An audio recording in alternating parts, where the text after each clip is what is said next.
Sa layuning mas paigtingin ang ugnayan ng kapulisan at mamamayan, nagsagawa ng Children's Education Development Program at Kasimbayanan Outreach Program ang Mountain Province PNP sa Bunayan Elementary School. Ibabahagi yan ni Patrolwoman Jomalyn Kakanindin.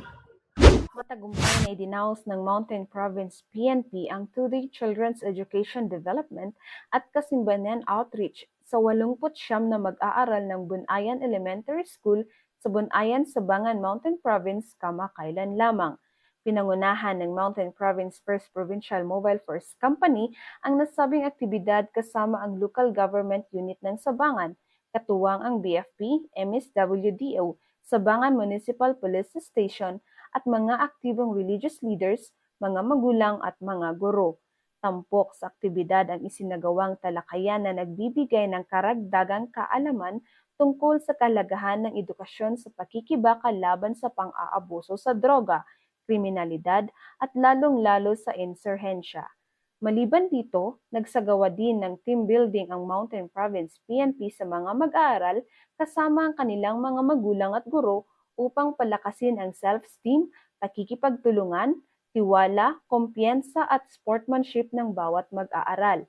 Aktibo ding lumahok ang mga mag-aaral sa isinagawang cleanup drive at demonstration ng mga basic first aid sa iba't ibang senaryo upang mabigyan sila ng mga agarang pagtugon tuwing emergencies. Bukod pa rito, naghandog din ng libreng pakain at libreng pagupit ang Mountain Province PNP sa tulong ng mga barangay officials ng Bunayan sa pamumuno ni Honorable Joven Bagking na labis naman ikinatuwa ng mga mag-aaral, mga guro at kanilang mga magulang.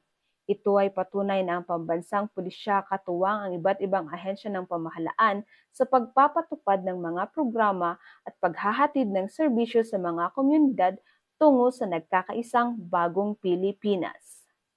Mula dito sa Arpicado Cordillera, ako ang inyong PNN correspondent, Patrolwoman Jomalyn Kakanindin, alagad ng batas, tagataguyod ng Balitang Pulis.